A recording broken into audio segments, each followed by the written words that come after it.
Hello students, कैसे हैं आप लोग।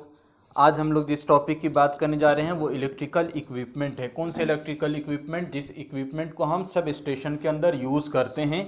तो आज बहुत अच्छे से हम लोग समझेंगे कौन कौन सा इक्विपमेंट हमारा यूज़ किया जाता है और उसका क्या पर्पस है। लेकिन इस इक्विपमेंट को यानी सर्किट ब्रेकर या फ्यूज़, आइसोलेटर, इन सारी चीज़ को समझने से पहले आप हमारे सब स्टेशन पर बनाया हुआ इससे पहले वाला वीडियो है उसको ज़रूर देखिएगा, जिसके अंदर हमने रिले सर्किट को समझाया है और सर्किट ब्रेकर कैसे हमारा ऑपरेट हो रहा है उसको समझाया है। तो वो हमारा पार्ट 1 था, इलेक्ट्रिकल इक्विपमेंट का पार्ट 1 था और ये हम पार्ट 2 बता रहे हैं, जिसके अंदर और हमारा पहला रिले की बात किया था और इसके अलावा रिले के अलावा हमारा कौन कौन सा इक्विपमेंट यूज़ हो रहा है सब स्टेशन के अंदर, आज हम सारी बात इस वीडियो के अंदर करेंगे। तो आइए समझते हैं कि करके हमारा इलेक्ट्रिकल सब स्टेशन के अंदर कौन कौन सा इलेक्ट्रिकल इक्विपमेंट यूज़ किया जा रहा है और उसका क्या पर्पस है।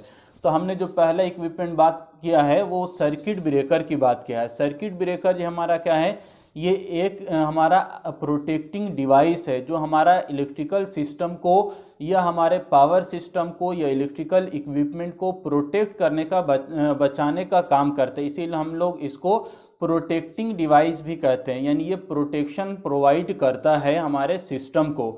आइए समझते हैं किस तरह से ऑपरेट करता है, काम करता है। तो सबसे पहले तो ये समझ लीजिए कि सर्किट ब्रेकर हमारा क्या है, ये हमारा वर्क करता है और इसको वर्क कौन कराता है, हमारा रिले इसको ऑपरेट कराता है। यानी रिले हमारा क्या है, सेंसिंग डिवाइस है और सर्किट ब्रेकर हमारा ऑपरेटिंग डिवाइस है। ये फॉल्ट को ऑपरेट करके फॉल्ट को एलिमिनेट करने का काम करता है, जबकि हमारा रिले उसको सेंस करके इसके पास इंफॉर्मेशन भेजता है, सिग्नल भेजता है, जिसके कारण ये हमारा सर्किट ब्रेकर ऑपरेट होता है।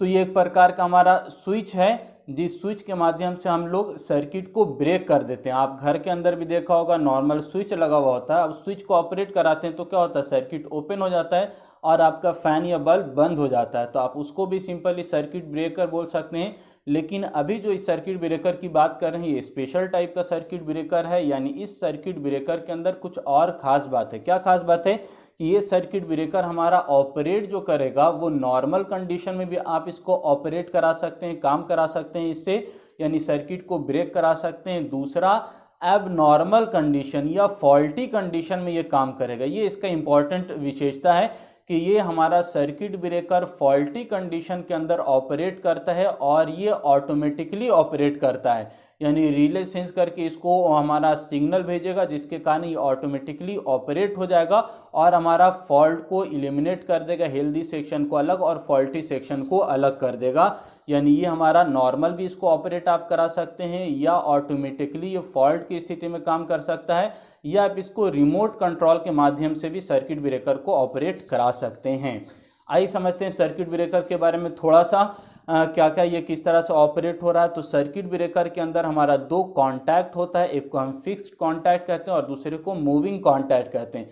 ये नॉर्मल स्थिति में दोनों आपस में संपर्क में रहता है और नॉर्मल करंट हमारा फ्लो होता रहता है। यानी हमारा ये जनरेटिंग स्टेशन आप मान लीजिए, सब स्टेशन, और वहाँ से लोड की तरफ ये जाएगा, करंट सप्लाई होगा, यानी इस कॉन्टैक्ट से होता हुआ। और ये कॉन्टैक्ट क्या है, ये एक मेटेलिक पार्ट है, कॉपर का और किसी मटेरियल का भी हो सकता है। ये यहाँ पर पहला पार्ट है किसी मेटल का और ये दूसरा पार्ट है, और ये दोनों नॉर्मल स्थिति में आपस में कॉन्टैक्ट में है और यहाँ से करंट हमारा फ्लो हो रहा है। सब स्टेशन से आपका मान लीजिए कि लोड की तरफ जा रहा है और दोनों हमारा क्लोज्ड है। मान लीजिए अब क्या हो रहा है, हमारा फॉल्ट हो जा रहा है, और फॉल्ट की स्थिति में हमने लास्ट वीडियो के अंदर अच्छे से समझाया कि फॉल्ट की स्थिति में क्या होता है, हमारा करंट की वैल्यू सडनली बढ़ जाती है। और ये करंट अगर हमारा बढ़ गया तब इस करंट को इंटरप्ट करना, रोकना ज़रूरी है, क्योंकि ये करंट अगर हमारा वापस सिस्टम के अंदर जाएगा तो वो उसको बर्न करा देगा, डैमेज करा देगा। हमारा जो ट्रांसफार्मर की वाइंडिंग है उसको हमारा जला सकता है या और अदर इलेक्ट्रिकल इक्विपमेंट को हमारा डैमेज कर सकता है। तो उस शॉर्ट सर्किट करंट, यानी हमारे पास ISC से हम डिनोट करते हैं, शॉर्ट सर्किट करंट को हमको ब्रेक करना, और ये ब्रेक करने के लिए हमको सर्किट को ओपन करना होगा। तो ओपन करने के लिए हमारे पास क्या होता है, एक फिक्स्ड और दूसरा मूविंग कॉन्टैक्ट। और जैसे ही हमारा सिस्टम के अंदर फॉल्ट हो गया, यानी करंट की वैल्यू सडनली बढ़ गई, यानी शॉर्ट सर्किट अब फ्लो होने लगा, तो उस स्थिति में हमारा क्या करेगा, रिले सेंस करेगा और सर्किट ब्रेकर को इंफॉर्मेशन भेजेगा, जिसकी वजह से सर्किट हमारा ऑपरेट हो जाएगा और इसका मूविंग कॉन्टैक्ट अब अपनी पोजीशन से हट जाएगा। देखिए यहाँ पर हमने मूविंग कॉन्टैक्ट पोजीशन दिखाया, मूविंग पहले यहाँ पर था और ये अपनी पोजीशन से अब क्या हो गया, हट गया है। और ये अब मेरे पास क्या होगा, यहाँ पर अब कोई भी करंट फ्लो नहीं हो रहा, यानी सर्किट हमारा क्या हो गया है, इंटरप्ट हो गया है।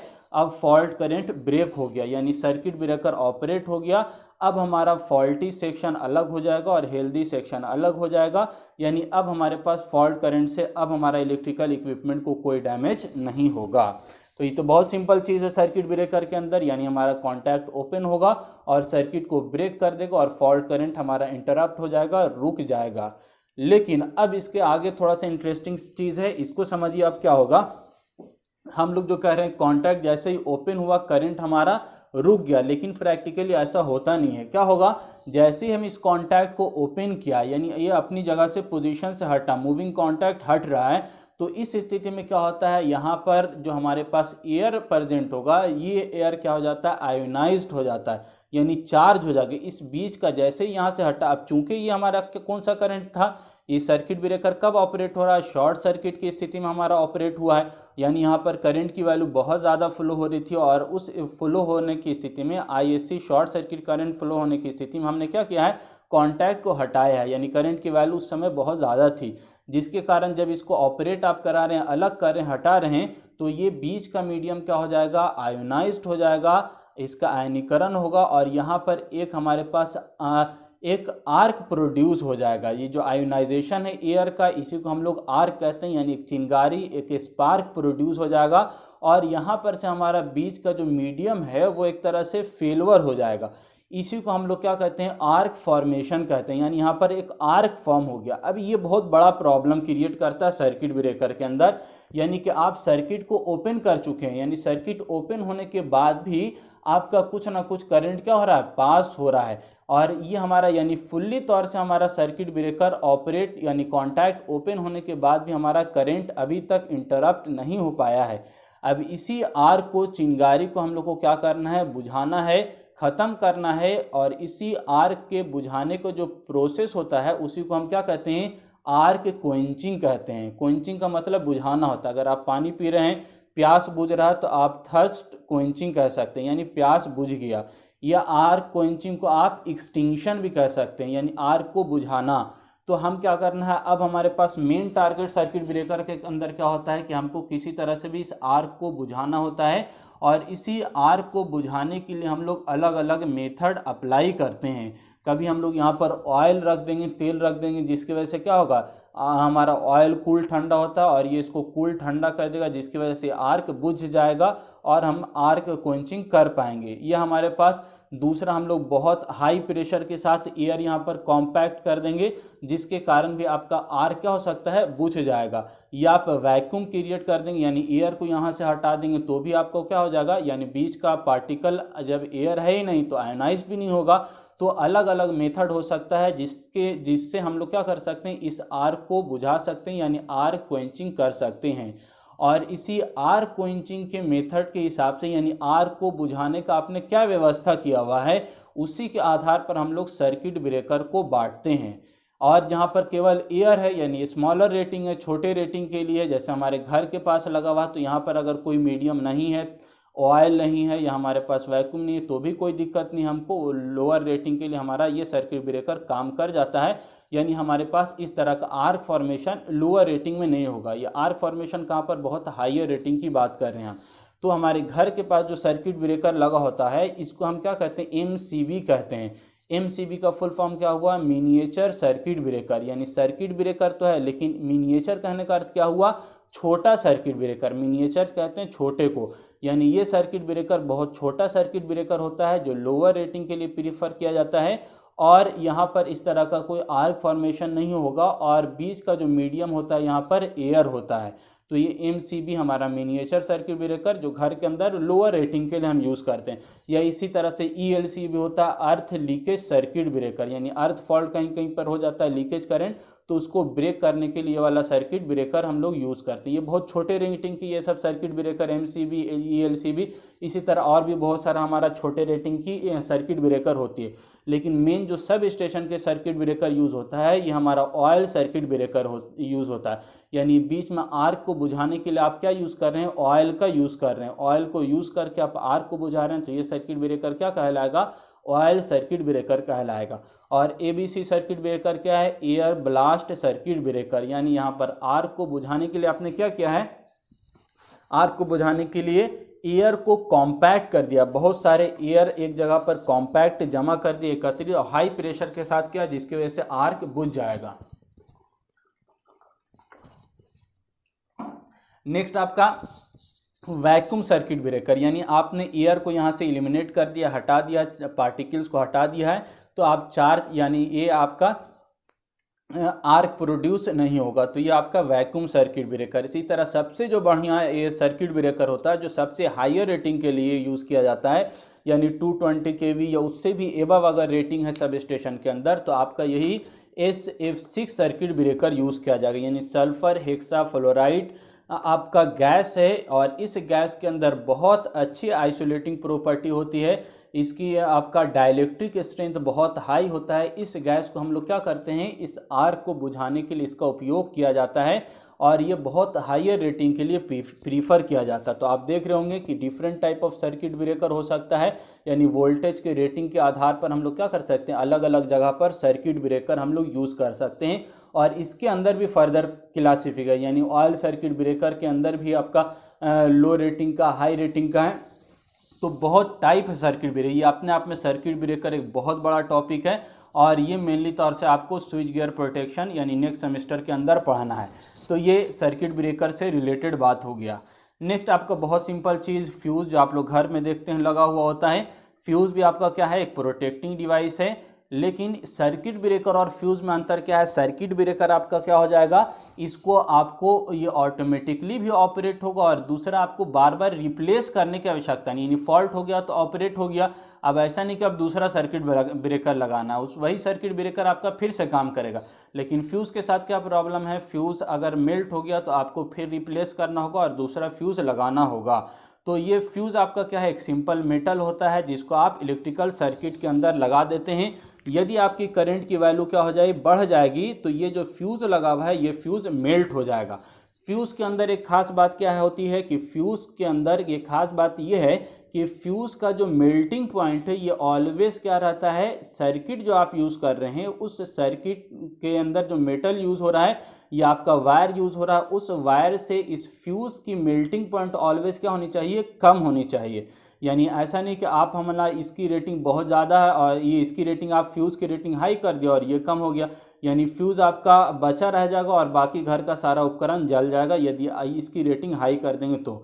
यानी फ्यूज़ की जो रेटिंग है वो लो रहेगी, यानी मेल्टिंग पॉइंट कम रखेंगे, जिसकी वजह से यदि करंट की वैल्यू हाई हो जाती है तो ये फ्यूज़ मेल्ट हो जाएगा, यानी एक तरह से सर्किट ब्रेक हो जाएगा और फर्दर आपका कोई करंट यहाँ से पास नहीं होगा और आपके घर के अंदर पंखा या बल्ब लगा हुआ है वो प्रोटेक्ट हो जाएगा। तो ये भी हमारा एक प्रोटेक्टिंग डिवाइस है, जिससे हम लोग जैसे ही हाई करंट होगा या लोड बढ़ जाएगा, दोनों स्थिति में फॉल्ट करंट हो या हायर लोड करंट हो, दोनों स्थिति में हमारा ये फ्यूज़ मेल्ट हो जाएगा और आपका सर्किट को या इलेक्ट्रिकल इक्विपमेंट को प्रोटेक्ट करने का काम करेगा। ये बना किसका होता है, लीड का बना होता है, जिंक का बना होता है, टीन का बना होता है, ये जनरल मटेरियल है। इसके अलावा आप कॉपर का भी फ्यूज़ बना सकते हैं, एल्युमिनियम का भी फ्यूज़ बना सकते हैं, लेकिन कंडीशन वही है कि आप अगर कॉपर का यूज़ कर रहे हैं और मान के चलिए घर की वायरिंग भी कॉपर का किया हुआ है, तो यहाँ पर जिस फ्यूज़ आप यूज़ करेंगे इस कॉपर की रेटिंग क्या होनी चाहिए, कम होनी चाहिए। यानी आप यहाँ पर पतला तार लगाएंगे और ये वाला तार क्या होगा, इससे मोटा होगा, तो आपका अगर करंट वैल्यू बढ़ जाएगी तो ये वाला फ्यूज़ आपका कॉपर आपका मेल्ट हो जाएगा और प्रोटेक्शन का काम होगा। फ्यूज़ अलग अलग तरह का किट कैट फ्यूज़ होता है, HRC फ्यूज़ भी होता है, यानी हाई रप्चरिंग सर्किट के हाई रप्चरिंग फ्यूज़ होता है, जो हम लोग हाई रेटिंग के लिए प्रीफर करते हैं। यानी फ्यूज़ के अंदर भी डिफरेंट कैटेगरी है जिसको रेटिंग के आधार पर हम लोग यूज़ किया जाता है। तो ये सर्किट ब्रेकर और फ्यूज़ से रिलेटेड बात हुआ। अब नेक्स्ट इक्विपमेंट हम लोग यूज़ करते हैं इलेक्ट्रिकल सब स्टेशन के अंदर आइसोलेटर। ये अलग हमारे पास इंसुलेटर अलग है, आइसोलेटर अलग है। आइसोलेटर किसको कहा जाता है, ये भी एक प्रकार का स्विच, जैसे घर में नॉर्मल स्विच हम लोग ओपन क्लोज करने के लिए करते हैं, तो इसी प्रकार का स्विच हमारा सब स्टेशन भी होता है जिसको हम आइसोलेटर करते हैं, लेकिन इसका साइज़ बहुत बड़ा होता है। घर में छोटा उंगली से करते हैं और इसको हम लोग क्या करना होगा, हैंडल से करना होगा। हैंडल आपको मारना होगा, हैंडल को ऊपर अप या डाउन करने के माध्यम से आप क्या करेंगे, इस आइसोलेटर को ऑपरेट कराएंगे। अब सर्किट ब्रेकर और आइसोलेटर में अंतर क्या है, सर्किट ब्रेकर जो है ये भी आपका ओपन सर्किट को कर देता है और आइसोलेटर भी ओपन करेगा सर्किट को, लेकिन सर्किट ब्रेकर आपका फॉल्ट स्थिति में भी ऑपरेट होगा, फॉल्ट प्रोटेक्शन प्रोवाइड करेगा, लेकिन आइसोलेटर आपका फॉल्टी स्थिति में, फॉल्टी कंडीशन में ऑपरेट नहीं होगा। इस आइसोलेटर का उपयोग केवल हम लोग कब करते हैं, मेंटेनेंस पर्पस के लिए, यानी आपको किसी ट्रांसफार्मर पर काम करना है या किसी और बस बार पर काम करना है, तो उस समय आप क्या करेंगे, हैंडल आप उठाएंगे और स्विच ओपन करवाएंगे और आप मेंटेनेंस का काम करेंगे और आप सुनिश्चित हो जाएंगे कि अब कोई इसके अंदर करंट, नॉर्मल करंट भी कोई फ्लो नहीं हो रहा। तो आइसोलेटर एक नॉर्मल स्विच है जो सब स्टेशन के अंदर यूज़ होता है, जिसको हैंडल के माध्यम से ऑपरेट कराया जाता है और इसको हम लोग मेंटेनेंस पर्पस के लिए उपयोग करते हैं। अच्छा, एक और बात, खास बात है इसके अंदर कि आइसोलेटर जब भी यूज़ करेंगे, ऑपरेट करेंगे हम लोग, तो हमेशा नो लोड कंडीशन में कराएंगे, यानी कोई भी करंट सर्किट के अंदर फ्लो नहीं हो रहा है। तो देखिए यहाँ पर हमने सिंबल बनाया हुआ है इसका, इतना छोटा नहीं रहता, बहुत बड़ा सर्किट रहता हमारा, हैंडल से इसको उठाना पड़ता है। तो मान के चलिए यहाँ पर कोई करंट फ्लो हो रहा है, यदि नॉर्मल करंट आपका फ्लो हो रहा है, जितना भी करंट की वैल्यू हो, 50 एम्पेयर, 100 एम्पेयर, यदि आप इसको डायरेक्टली ऑपरेट करा देंगे तो क्या हो जाएगा, आर्क यहाँ पर प्रोड्यूस हो जाएगा, और आर्क का मतलब यहाँ पर एक स्पार्क प्रोड्यूस हो जाएगा और ये सिस्टम के अंदर हार्मफुल होगा, ये सिस्टम को डैमेज कर देगा। तो आप चूंकि यहाँ पर आर्क को बुझाने का कोई व्यवस्था नहीं है, ये ओपन होता है, नॉर्मल हमारा ओपन होता है, इसके अंदर कोई आर्क को बुझाने की व्यवस्था नहीं, इसीलिए हम लोग क्या करते हैं, आइसोलेटर को कभी भी हम लोग ऑन लोड कंडीशन में ऑपरेट नहीं कराएंगे। कब कराएंगे, नो लोड कंडीशन में, यानी हमारा सिस्टम के अंदर जब कोई करंट फ्लो नहीं हो रहा है तब हम इसको ऑपरेट कराएंगे और फिर मेंटेनेंस का काम करेंगे। अब एक क्वेश्चन यहाँ पर एराइज आप कर सकते हैं, जब हमारा नो लोड कंडीशन यानी करंट हमारा जीरो है तो ऑपरेट आप करा रहे हैं, तो फिर फायदा क्या है इसको ऑपरेट कराने से, यानी करंट तो पहले से जीरो हो रहा है, यानी आप कह रहे हैं कि नो लोड कंडीशन में इसको कराएंगे और फिर मेंटेनेंस का काम की, तो करंट तो जीरो हो गया और तो फिर इसको ऑपरेट कराने से क्या फ़ायदा, फ़ायदा है, क्या फ़ायदा है कि अब समझिएगा यहाँ पर सर्किट ब्रेकर, सबसे पहले तो ये समझिए नो लोड कंडीशन कब होगा, यानी करंट की वैल्यू इसके अंदर जीरो कब होगी और कब इसको ऑपरेट कराएंगे। तो यहाँ पर देखना है सर्किट, इसको ऑपरेट कराने से पहले नो लोड कंडीशन करना होगा, यानी हमारा सिस्टम के अंदर कोई भी करंट फ्लो नहीं हो, और उसके लिए आपको क्या करना होगा, इस सर्किट ब्रेकर को ऑपरेट कराना होगा। यानी जब भी आपको आइसोलेटर को ऑपरेट कराना है तो उससे पहले आपको सर्किट ब्रेकर को ऑपरेट कराना होगा। सर्किट ब्रेकर को ओपन करा दिया यानी सिस्टम के अंदर करंट जीरो हो गया। अब आप क्या करेंगे, इसको ऑपरेट कराएंगे और फिर मेंटेनेंस का काम करेंगे। लेकिन फिर से वही क्वेश्चन आप यहाँ पर है, जब सर्किट ब्रेकर के माध्यम से करंट जीरो तो फिर इसको ओपन कराने से क्या फ़ायदा, फ़ायदा क्या हो रहा है कि यहाँ पर अब हमारे पास मोर प्रोटेक्शन हमको मिल जा रहा है। यानी सर्किट ब्रेकर को ऑपरेट कराया तो ये तो सारा हमारे पास एक कंटेनर के अंदर बंद रहता है, और ये हमारे पास मान के चलिए हमने इसको ऑपरेट करा दिया, कॉन्टैक्ट ओपन हो गया, लेकिन इसके बाद भी हमको अंदर का पार्ट नहीं दिख रहा है कि ओपन हुआ या नहीं हुआ, यानी हम अपने आँख से इसको नहीं देख पा रहे हैं, सुनिश्चित नहीं कर पा रहे हैं, तो इसके अंदर शॉक लगने की पॉसिबिलिटी हो सकती है। तो इसीलिए हम लोग मोर प्रोटेक्शन के लिए क्या करते हैं, सर्किट ब्रेकर को भी ऑपरेट करा देते हैं, यानी इसको ओपन करा देंगे। उसके बाद हम लोग क्या करेंगे, आइसोलेटर को भी ओपन कराएंगे। यानी अब हम विजुअली आंख से अपने देख सकते हैं सर्किट ब्रेकर ओपन करा दिया, ओपन है यानी कोई करंट फ्लो नहीं हो रहा है। अब कोई जो है टेक्नीशियन इसके ऊपर, टावर के ऊपर या इक्विपमेंट के ऊपर चढ़कर काम कर सकता है, क्योंकि वो अपने आंख से देख रहा है कि यहाँ पर सर्किट ओपन है, कोई करंट फ्लो नहीं हो रहा है। तो यानी कि सर्किट ब्रेकर को, आइसोलेटर को ऑपरेट कराने से पहले सर्किट ब्रेकर को ऑपरेट कराएंगे, और दोनों ऑपरेट होने के बाद ही हम किसी मेंटेनेंस का काम करेंगे। तो इससे हमको क्या मिल जाता है, मोर प्रोटेक्शन हमको मिल जाता है। ये आइसोलेटर की बात हुई। और आइसोलेटर आपका दो टाइप का हो सकता है, ये तो ये आपका सिंगल ब्रेक आइसोलेटर या आपका डबल ब्रेक सिंगल ब्रेक का मतलब इस तरह से रखा हुआ है, आपने हैंडल मारा और हैंडल मारने के बाद ये ओपन होगा, और जैसे आपने इसको फिर हैंडल नीचे कर लिया क्लोज होगा, तो ये क्या कहलाएगा, सिंगल ब्रेक आइसोलेटर कहलाएगा। डबल ब्रेक आइसोलेटर का मतलब इस तरह से नीचे बीच में हैंडल लगा हुआ, दोनों साइड से ये ऑपरेट होगा। इस तरह से ये ओपन हो गया, क्लोज कीजिएगा तो ये क्लोज हो जाएगा, दोनों साइड से ओपन क्लोज होगा, तो ये ज़्यादा अच्छा होता है आपका डबल ब्रेक आइसोलेटर। इसके अलावा पोल भी होता है, सिंगल पोल होता है, डबल पोल, यानी एक पोल लगा हुआ है, दो पोल रहेगा तो इस तरह से आइसोलेट होगा, ट्रिपल पोल रहेगा तो तीनों होगा। तो हमारा सिंगल ब्रेक, डबल ब्रेक, या single pole, double pole, triple pole isolator हमारा होता है। ये आइसोलेटर की बात हो गई। नेक्स्ट हमारा इंसुलेटर, नाम सुना हुआ होगा आपका। इंसुलेटर बहुत कॉमन चीज़ है। इंसुलेटर हम लोग यूज़ करते हैं करंट फ्लो नहीं हो, यानी कोई भी पोल या टावर लगा होता है तो उसके साथ हम लोग क्या करते हैं, इंसुलेटर का यूज़ करते हैं। मान के चलिए यहाँ पर हमारे पास कोई पोल रखा हुआ है और पोल के ऊपर हमारे पास क्या है, कंडक्टर गया हुआ है। तो ये कंडक्टर के अंदर जो करंट फ्लो हो रहा है ये हमारा इस पोल के अंदर नहीं है। तो यहाँ पोल पे आने से कौन बचाएगा, तो बीच में हमारा इंसुलेटर बचाएगा। यही इंसुलेटर हमारा क्या करता है, रोल निभाता है करंट को हमारा ये पोल या टावर के अंदर फ्लो होने से बचाने के लिए, या अर्थ के अंदर फ्लो होने से प्रोटेक्ट करने के लिए, बचाने के लिए यही इंसुलेटर हमारा रोल निभाता है। और यानी कि कंडक्टर और अर्थ या कंडक्टर और पोल के बीच डिफरेंस करने के लिए हम लोग इंसुलेटर का यूज़ करते हैं। ये इंसुलेटर जनरली पोर्सिलिन का बना हुआ होता है, यानी चीनी मिट्टी का बना होता है, और अलग अलग टाइप का होता है, यानी पिन टाइप इंसुलेटर होगा, suspension type, strain type, shackle type, stay type, अलग अलग पर्पज़ के लिए हम लोग यूज़ करते हैं। पिन टाइप मतलब लोअर रेटिंग के लिए, इस तरह से आपका सिंपल लगा हुआ होता है, इस तरह से आपका यूज़ होता है, तो ये आपका पिन टाइप कहलाता है, pin type insulator. Suspension type इस तरह नंबर ऑफ डिस्क लगा होता है, ये आपका सस्पेंशन टाइप हो गया। इसके अलावा स्ट्रेन टाइप, यही सस्पेंशन नंबर ऑफ डिस्क को आप किस तरह से इस तरह से अरेंज कर देते हैं, तो ये आपका क्या कहलाता है, जहाँ पर टेंशन ज़्यादा होता है वहाँ पर इस स्ट्रेन टाइप का इंसुलेटर का उपयोग किया जाता है। और सिमिलरली लोअर रेटिंग के लिए जहाँ पर टेंशन ज़्यादा होता है वहाँ पर शैकल टाइप इंसुलेटर का यूज़ किया जाता है। और स्टे इंसुलेटर को उपयोग करते हैं हम लोग जहाँ पर टेंशन टावर में ज़्यादा है, यानी इस तरह का कोई टावर लगा हुआ और लास्ट टावर है, तो यहाँ पर आप लोग देखा होगा घर के पास भी यहाँ पर एक इंसुलेटर यूज़ करते हैं और इसको ग्राउंड कर देते हैं। तो ये स्टेबल टावर होता है और टावर का कोई भी करंट हमारा यहाँ अर्थ में नहीं जाए तो बीच में हम लोग क्या कर देते हैं, एक इंसुलेटर का यूज़ करते हैं जिसको स्टे इंसुलेटर कहते हैं। तो अलग अलग टाइप का पर्पस हमारे पास इंसुलेटर यूज़ किया जाता है रेटिंग के हिसाब से या अलग अलग पर्पस के हिसाब से। नेक्स्ट हमारा इक्विपमेंट जो सब स्टेशन के अंदर यूज़ होता है वो लाइटनिंग अरेस्टर। ये बहुत इंपॉर्टेंट चीज़ हमारे पास है, यानी लाइटनिंग से प्रोटेक्ट करने के। लाइटनिंग क्या है, बिजली या तड़ित हम लोग कहते हैं, बिजली से बचाने के लिए हम लोग इस इक्विपमेंट का उपयोग करते हैं। तो नाम से पता चला लाइटनिंग अरेस्टर, यानी ये क्या करेगा, लाइटनिंग को अरेस्ट करेगा, पकड़ेगा और पकड़ने के बाद इसको अर्थ कर देगा। ग्राउंड का ये सिंबल बना हुआ है, यानी कोई भी इलेक्ट्रिकल इक्विपमेंट आपका लगा हुआ है, ट्रांसफार्मर है या और कोई इक्विपमेंट है, तो इस इक्विपमेंट के ऊपर हम लोग क्या कर देते हैं, ये लाइटनिंग अरेस्टर का यूज़ करते हैं और लाइटनिंग अरेस्टर को यहाँ से कनेक्ट कर देते हैं अर्थ से।